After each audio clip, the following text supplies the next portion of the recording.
Alors maintenant, on va voir le Seigneur des portables et la forêt déjantée. Alors tout d'abord, le Seigneur des portables, du coup d'abord, le Seigneur des portables. C'est tout simplement une parodie du Seigneur des Anneaux, mais avec un portable.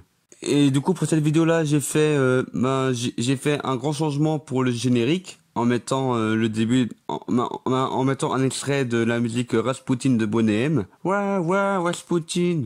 Où là on voit bien le titre Parodingo. Et surtout, là j'ai commencé à faire un truc que encore aujourd'hui je mets à jour à chaque fois. C'est que dans le générique, pour chaque pour chaque nouvelle vidéo, je mets à l'arrière du générique de début, je mets un petit extrait de la précédente vidéo. Alors là, pour Zuckenborg, le grand méchant caché, un peu comme Sauron dans le Seigneur des Anneaux. Zuckenborg, c'est une parodie de Zuckerberg. Et en mode, une sorte de cyborg, quoi. Dans l'histoire illustrée, en fait, il y a encore des restes de ce que je pensais faire au départ. Autrement dit, mettre la tête de ma petite sœur, faire la tête du méchant. C'est pour ça que ce dessin-là n'est pas très ressemblant au portrait de Zuckerberg qu'on voit plus tard. C'est aussi parce que ma petite sœur n'était pas très chaude pour avoir une grosse tête de méchant. Alors là, quand je dis ceci est la prophétie de Rhino Shield, c'est tout simplement une référence à la coque Rhino Shield, quoi. Parce qu'à l'époque, il y avait pas mal de placements de produits sur Rhino Shield. Et du coup, c'est un peu pour montrer ce que moi j'aurais fait si je faisais un placement de produit pour Rhino Shield, par exemple. J'aurais intégré Rhino Shield à ma vidéo, en fait. En disant que ouais, le portable est tellement puissant, il ne peut être détruit que là où il a été conçu. Un peu comme l'anneau. Alors sinon là, pour quand Gollum se fait assommer, en fait là, le bout de bois il était abîmé. Et du coup c'est pour ça que là, il arrive comme une fleur sur ma tête pour m'assommer. Et alors là, pour cette vidéo-là, tout ce qui est plan de montagne et tout, en fin de compte, c'est juste des rochers sur la plage que j'ai filmé pour faire comme si c'était de jolis plans en drone, vue de très haut, pour faire un peu de beaux paysages, alors que c'est des rochers, quoi, avec un peu d'algues dessus. Et puis sinon, pour les noms des lieux, c'est tout simplement les noms des lieux dans le Seigneur des Anneaux qui sont modifiés, en fait. Comme Isengard pour Isengard. Alors ici, du coup, en haut à gauche, on peut voir le fameux portrait qui a été refait avec mon visage pour Zuckerborg. Avec là, c'est le méchant, plutôt que Saruman, c'est Parwin. Je sais plus trop quelle a été l'inspiration pour ce nom-là. Mais... En ce nom-là, pour montrer un peu la comté, en fait, j'ai filmé de la fenêtre de ma chambre, le bout de ferme que je vois de ma chambre, en fait. Où là, on peut voir le parc des chèvres, le jardin. Et là, du coup, pour faire ma parodie un peu de Hobbit, avec Bonbon Sachet, là, en fait, là, j'ai pris une perruque de clown parce que, j'avais que ça pour faire des cheveux mi-longs bouclés. Et là, je m'étais baladé dans le jardin. Et puis, il y avait le chien qui était là pour avoir des caresses. D'ailleurs, ce chien-là, on le reverra plus tard dans la vidéo pour un rôle un peu plus impressionnant. En fait, là, pour Bonbon, j'ai trouvé ça original, le fait que, il puisse être muet. Et du coup, ça fait que, c'est pour ça qu'il communique grâce à une ardoise, grâce à un tableau magique, qui retranscrit tout ce qu'il a envie de dire. Alors, sinon, là, Poudlard, c'est une parodie de Poudlard, qui n'est pas vraiment une école dans un château, mais une école buissonnière, vu que c'est en extérieur, d'où le petit jeu de mots. Et en fait, j'ai voulu intégrer du coup l'univers de Harry Potter à l'univers du Seigneur des Anneaux. Simplement parce que en fait, simplement parce que entre Gandalf et Monsieur Dumbledore, en fait, il y a pas mal de ressemblances physiques et puis aussi par rapport au fait que ça soit tous les deux des sortes de sorciers, quoi.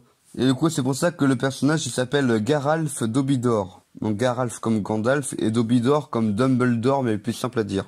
Et du coup, voici le fameux Garalf Dobidor avec son chapeau, comme ça il est complet. Du coup, chapeau, c'est en référence au chapeau du de Dumbledore dans Harry Potter, quoi. Alors, sinon, lui, là, elle est jouée par mon grand frère, ce personnage-là, et en fait, là, c'est une parodie de Aragorn. Et du coup, il fallait quelqu'un de grand, un peu barbu, quoi. Et plutôt qu'une épée, ben, je me suis dit, ah tiens, avec un nerf, ça peut être rigolo. Surtout que j'avais pas encore d'épée à l'époque, comme accessoire. Alors là, le personnage de la fée, ben, il est vrai qu'il n'y a pas de fée dans le Seigneur des Anneaux, mais en fait, c'est parce qu'au départ, j'avais proposé à ma petite sœur de jouer le rôle d'un nain. Et du coup, je lui ai dit, allez, tu vas porter une barbe et tout. Et après, elle a dit, oh non, non, non, j'ai pas envie de jouer le rôle. C'est vrai que ça l'aurait pas trop mis en valeur. J'ai dit, j'ai proposé un costume de fée. J'ai dit, bon, elle a dit, ah ben, pourquoi pas. Ben, du coup, j'ai fait des petites ailes de fée en papier carton.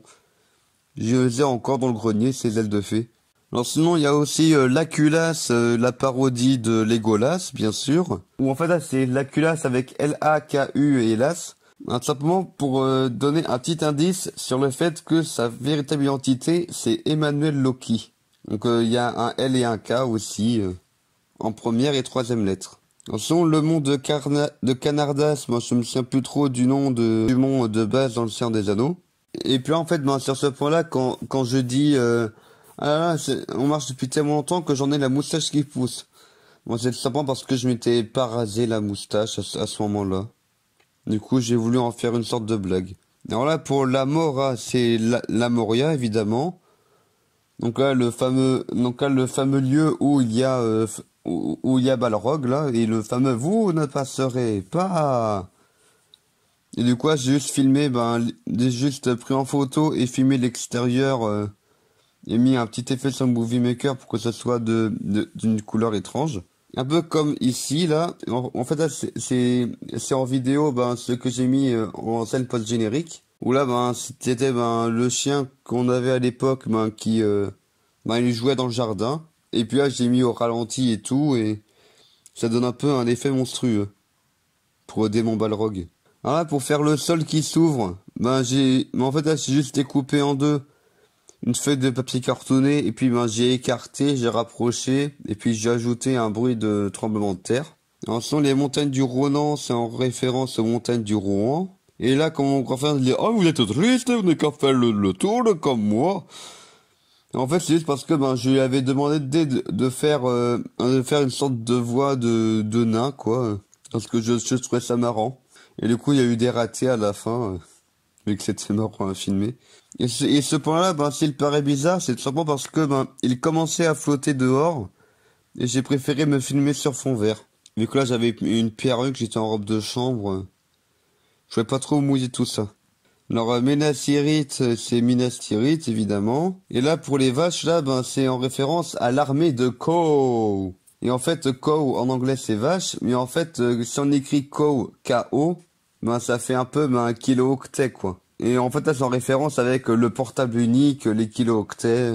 Et là, avant de partir à la bagarre, ce que dit ma petite sœur en tant que fée, on entend peut-être pas très bien, mais elle dit pouvoir de fille. C'est parce que ma petite sœur c'est une fille, et puis elle est déguisée en fée, alors du coup c'est rigolo.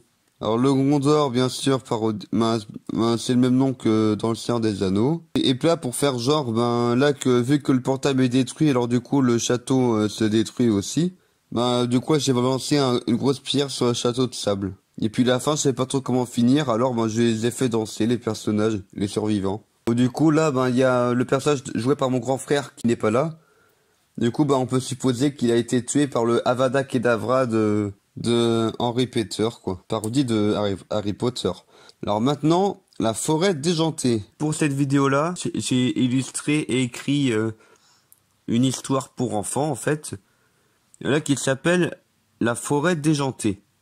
Et du coup, en fin de compte, c'est le titre de la vidéo. Au départ, j'avais mis Histoire du soir, mais après, j'ai changé en mettant La forêt déjantée. En gros, c'est un peu une parodie du petit chaperon rouge avec plein de personnages. Alors pour cette vidéo-là, j'ai voulu faire un petit jeu de mise en abîme en fait. Et puis là, en fait, j'ai voulu aussi inverser les rôles là pour ma parodie d'histoire pour enfants. où en fait c'est la fille qui raconte l'histoire au père. Et du coup, j'ai trouvé ça amusant à faire. Et du coup, là, ben, c'est une amie de ma petite sœur qui a joué le rôle du petit chaperon rouge. Et puis, pour jouer le rôle de la mère du petit chaperon rouge, ben, c'était une amie de la famille. Et en fait, là, j'ai voulu faire de l'autodérision avec le fait que, ben, le père, il n'arrête pas de dire à la fin de chaque page, non, mais ça n'a aucun sens, enfin, ouais, enfin, pas... mais en fait, j'ai voulu mettre en avant le fait que ben les adultes, des fois, ils ont du mal à mettre leur cerveau de côté, quoi. Et bien sûr, pour les petits chaperons rouges, ben, il lui faut un grand méchant loup. Et du coup, là, j'ai voulu faire genre qu'au départ, on pense que le grand méchant loup, ça va être un loup, alors qu'en fait, ben non, là, c'est juste un marionnettiste, quoi, qui passait par là.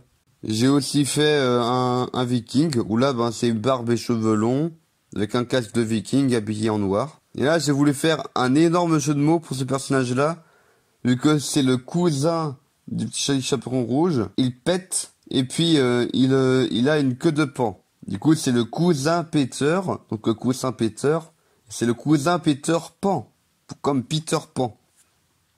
C'est plein de jeux de mots. Alors là, c'est ma petite sœur avec ses deux amis, ben là pour faire les trois petits cochons, dans une scène vite fait.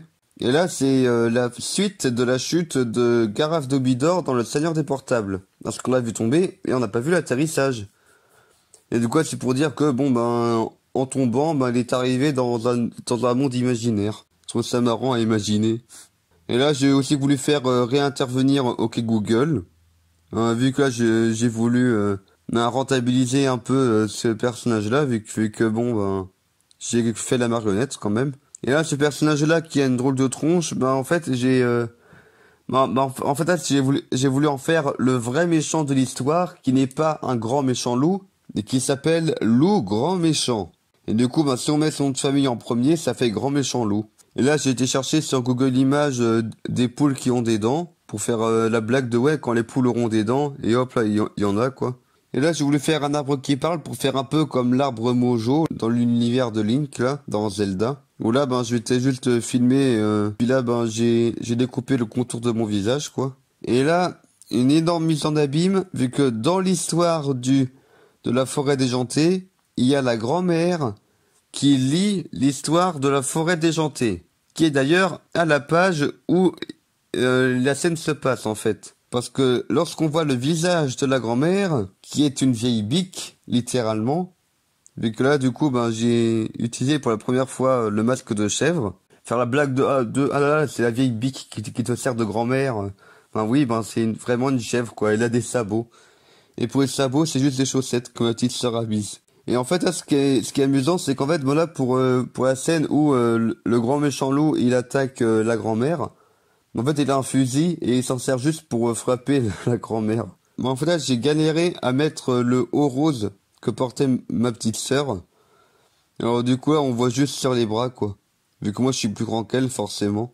Et puis à la fin, j'ai fait une énorme mise en abîme parce que du coup, il y a l'histoire de la forêt déjantée qui est écrite dans un livre qu'une fille lit à son père. Et eux deux sont dans une vidéo qui est dans le ventre d'un Télétubbies, qui est lui-même dans l'ordinateur de la fondation SCP, qui eux-mêmes sont dans un ordinateur qui lui-même ben, est dans notre écran que l'on regarde. Et voilà, c'est tout pour cette jolie vidéo d'anecdotes.